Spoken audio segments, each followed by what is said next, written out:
What's up guys? Today I am going to review Nokia 6.1 Plus mobile phone এবং আপনারা যদি এই চ্যানেলে নতুন হন তাহলে বলে রাখি আমার নাম সুরজিৎ, আপনারা দেখছেন tech talk with Suro. Nokia 6.1 Plus mobile ফোনটি নিয়ে অনেকের অনেক ধরনের কনফিউশন এবং কোশ্চেন রয়েছে। সো আজকের এই ভিডিওটি দেখতে থাকুন, আপনাদের সমস্ত কনফিউশন দূর হয়ে যাবে এবং যে সমস্ত কোশ্চেন আপনাদের মনে আসছে সেগুলোর আনসার পেয়ে যাবেন এবং আপনাদের এই ফোনটি কেনা উচিত না সেটাও বুঝতে পারবেন। সো ভিডিওটি দেখতে থাকুন। সবার প্রথম আসে এই ফোনের ডিসপ্লেতে। এখানে আপনারা 5.8 ইঞ্চের full HD plus IPS display পেয়ে যাবেন, যেটা 19:9 অ্যাসপেক্ট রেশিওর। ডিসপ্লের কোয়ালিটি খুবই ভালো। এখানে যে ডিসপ্লের যে ব্রাইটনেস রয়েছে সেটাও অনেক বেশি। আপনারা যদি ডাইরেক্ট সানলাইটে গিয়েও ইউজ করেন তাহলে কোনো ধরনের প্রবলেম আপনাদের ফেস করতে হবে না। এই ফোনের যে ডিসপ্লে রয়েছে এই ডিসপ্লেতে আপনারা গরিলা গ্লাস 3 এর প্রোটেকশন পেয়ে যাবেন। সো আপনাদের চিন্তা করতে হবে না, প্রোটেকশনের দিক থেকে এগিয়ে আছে। এই ফোনের ছোট একটি নচ রয়েছে। এখন তো যে সমস্ত ফোন বার হচ্ছে তার অনেকেই নচ বড় থাকে, কিন্তু Nokia 6.1 Plus মোবাইল ফোনটি নচ খুবই ছোট। এই ফোনে কোনো ধরনের এলইডি নোটিফিকেশান নেই। এখানে রেজ টু সি বলে একটি অপশন রয়েছে, যার ফলে আপনারা যখনই ফোনটিকে তুলে ধরবেন তখনই নোটিফিকেশান দেখাবে। সো চিন্তা করতে হবে না। এই ফোনের ভিউইং অ্যাঙ্গেল খুবই ভালো, আপনারা যে কোনো দিক থেকে ফোনটিকে দেখতে পারবেন। এখানে যে বেজেল রয়েছে সেটাও খুব ছোট। এবার আসা যাক এই ফোনের বিল্ড কোয়ালিটিতে। এই ফোনটি আপনারা যখনই হাতে নেবেন তখন একটি প্রিমিয়াম ফিল হবে। এবং একটি পার্সোনাল কথা বলে রাখি, যখনই আমি এই ফোনটিকে নিয়ে যেখানেই যেতাম সেখানে কেউ না কেউ জিজ্ঞাসা করতো এই ফোনটি কোন ব্র্যান্ডের ফোন অথবা কোন ফোন, সবাই দেখতো। বিল্ড কোয়ালিটির দিক থেকে Nokia 10 এ 10 পাবে। এখানে হাইব্রিড সিম স্লট পেয়ে যাবেন, তার ফলে কি আপনারা দুটো মাইক্রো সিম ব্যবহার করতে পারেন অথবা একটি মাইক্রো সিম এবং একটি মাইক্রো এসডি ব্যবহার করতে পারেন। এখানে টাইপ সি চার্জিং পোর্ট রয়েছে। টাইপ সি চার্জিং পোর্ট দেওয়া হচ্ছে ফিউচারের দিকে এক ধাপ এগিয়ে যাওয়া। এখনও দেখি অনেক 20,000 টাকা 30,000 টাকার ফোনের মধ্যেও টাইপ সি পোর্ট থাকে না সাধারণত।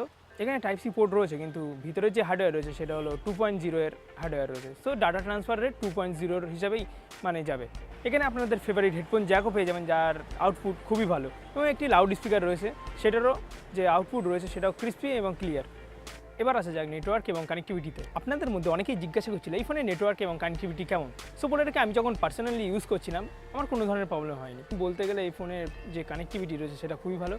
এখানে ক্যাট 4 রয়েছে, এর ফলে যে স্পিড রয়েছে সেটা হলো 150 Mbps এর মতন পেয়ে যাবেন। এখানে ক্যাট 10 অথবা ক্যাট 12 ইউজ করলে আরও ভালো হতো, যার স্পিড হচ্ছে 1.5 Gbps। কিন্তু এখানে যে 4G যে নেটওয়ার্ক রয়েছে তার স্পিড অতটা বেশি না। সো ক্যাট 4 দিয়ে খুব ভালোভাবে চলে যাবে, কোনো ধরনের প্রবলেম ফেস করতে হবে না। কানেকশনের ব্যাপারে যখন এসছে এখানে হাইব্রিড সিম স্লট পেয়ে যাবেন এবং এখানে যে দুটো সিম ব্যবহার করছেন আপনারা তাতেই দুটোতেই আপনারা ভোল্টেজ সাপোর্ট পেয়ে যাবেন।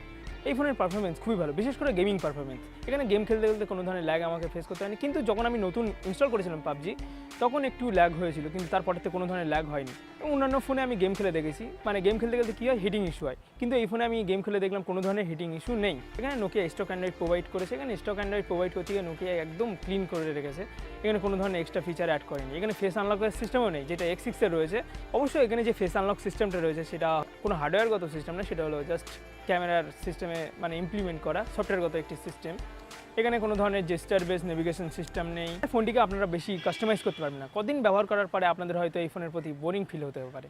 নর্মাল ইউসেজের জন্য এই ফোন যথেষ্ট ভালো। এই ফোনের পারফরমেন্স এবং বিল্ড কোয়ালিটি আমাকে ব্যাপকভাবে ইমপ্রেস করেছে। এবার আসা যাক এই ফোনের ক্যামেরা পারফরমেন্সে। এখানে আপনারা ব্যাকে 16+5 মেগাপিক্সেলের ডুয়েল লেয়ার ক্যামেরা পেয়ে যাবেন, যেটা ডুয়েল এলইডি লাইটের সঙ্গে আসে। এখানে ডে লাইটের যে পারফরমেন্স রয়েছে সেটা খুবই ভালো। এখানে যে হাইলাইটেড রয়েছে সেটা একটু সাদা হয়ে যায়, যেটা একটি প্রবলেম দেখছিলাম। আশা করা যায় ভবিষ্যতে কোনো আপডেটের মাধ্যমে এই জিনিসগুলো ফিক্স হয়ে যাবে। অবশ্য লেটেস্ট একটি আপডেটও চলে এসেছে Nokiaর মধ্যে, সেটা হলো অ্যান্ড্রয়েড পায়ের আপডেট চলে এসেছে, যাতে একটু ফিক্স হয়ে গেছে ক্যামেরা পারফরমেন্স। এই ফোনের লো লাইট যে পারফরমেন্স রয়েছে সেটা একদম বেকার, ব্যাপক ধরনের নয়েজ চলে আসে পিকচারে। এই ফোনের যে ভিডিও কোয়ালিটি সেটাও যথেষ্ট ভালো এবং স্টেবিলাইজেশন রয়েছে। সো আপনারা ভিডিও করতে পারবেন এবং কোনো ধরনের প্রবলেম আপনাদের ফেস করতে হবে না। এখানে ফ্রন্টে 16 মেগাপিক্সেলের সেলফি ক্যামেরা পেয়ে যাবেন, যার পারফরমেন্সও ডে লাইটে তো খুবই ভালো, কিন্তু লো লাইটে খুবই বেকার। এখানেও আপনারা পোর্ট্রেট মোডের সাপোর্ট পেয়ে যাবেন। শুধু একটাই প্রবলেম, সেটা হলো হাইলাইটের একটু প্রবলেম ছিল, সাদারে ভাব চলে আসছে। Nokia 6.1 Plus মোবাইল ফোনটির ক্যামেরা পারফরমেন্স কীভাবে ভালো করবেন তার জন্য একটি ভিডিও বানিয়ে রেখেছিলাম। ওপরে দেওয়া পোলে গিয়ে আপনারা সেই ভিডিওটি দেখতে পারেন এবং গুগল ক্যামেরা ইনস্টল করার পরে যে ক্যামেরা পারফরমেন্স সেটা খুবই ভালো হয়ে যায়। এবার আসে যাক এই ফোনের ব্যাটারি পারফরমেন্সে। এখানে 3060 mAh এর ব্যাটারি রয়েছে।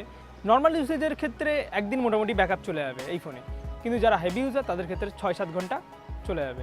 এখানে যে ডিসপ্লে রয়েছে সেটা হলো 5.8 ইঞ্চের এইচডি প্লাস ডিসপ্লে এবং ছোটো ডিসপ্লে হওয়ার জন্য হয়তো ব্যাটারি পারফরমেন্স খুব ভালো রয়েছে। এবং যেহেতু এই ফোনটি অ্যান্ড্রয়েড 1 প্রোগ্রামের সঙ্গে আসে এবং optimize phone, so battery performance ভালো পেয়ে যাবেন। এবার আসা যাক আপনাদের এই ফোনটি নেওয়া উচিত না। আমি যখন ব্যবহার করেছিলাম আমার তো কোনো ধরনের প্রবলেম ফেস হয়নি তেমনভাবে।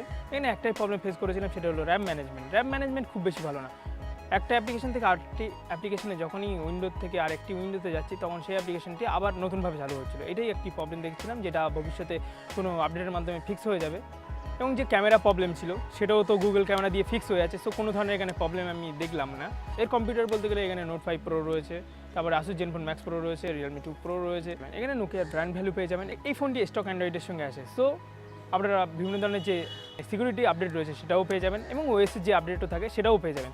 সো এই ফোনটি আপনারা যদি নিতে চান তাহলে অবশ্যই নিতে পারবে। ডেসক্রিপশনে বাই লিঙ্ক দেওয়া থাকবে, ওখান থেকেও আপনারা চেক আউট করতে পারেন। ভিডিওটি ভালো লাগলে অবশ্যই লাইক করুন। কেউ যদি এই ফোনটি কিনতে ইচ্ছুক হয় তাদের সঙ্গে এই ভিডিওটি শেয়ার করে নোকিয়া 6.1 প্লাস মোবাইল সম্বন্ধে জানান। আপনাদের কোনো ধরনের কোশ্চেন এবং মতামত থাকে তাহলে কমেন্টে অবশ্যই জানান।